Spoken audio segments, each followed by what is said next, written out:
কালকে ছিল বুধবার, হাজবেন্ডের ছুটি, আর আজকের হচ্ছে বৃহস্পতিবার। যেদিনকে হাজবেন্ডের ছুটি থাকে তার পরের দিনকে সকালটা কিন্তু আমার অনেক ভালো কাটে। কেন বলো তো? কালকে যেহেতু অনেক রকমের খাবার দাবার আনা হয়, তাই পরের দিনে সকালের নাস্তাটার কিন্তু কোনো রকম কোনো ঝামেলাই থাকে না।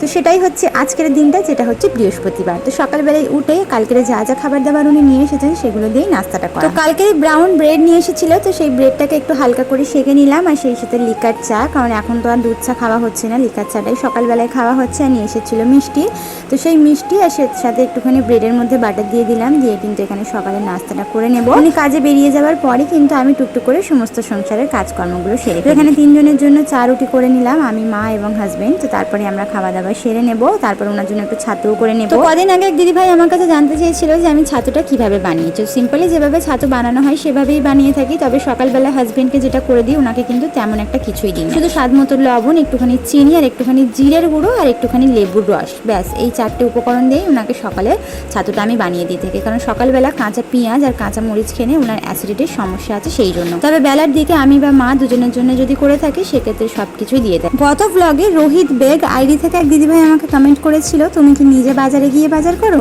তোমাদের দাদা ভাইয়ের বুধবারে ছুটি পেলে সেক্ষেত্রে কিন্তু উনি বাজার করে দেন, তবে মাঝে মধ্যেই কোনো কিছু শেষ হয়ে গেলে আমি আসার পথে, স্কুলে যখন ভাত আনতে যাই আসার পথে নিয়ে আসি। এই কারণেই কিন্তু কোনো কিছুটা সমস্যা হয় না, অল্প অল্প করে বাজারটা ওনাকে দিয়ে করাই, কারণ কোনো কিছু প্রয়োজন হলে আমি নিজেই আনতে পারি। এক কথাই বলতে গেলে আগে কোনো কিছুই করতাম না, এখন অল্প অল্প করে নিজেই বাজারটা সেরে নেওয়ার চেষ্টা করি।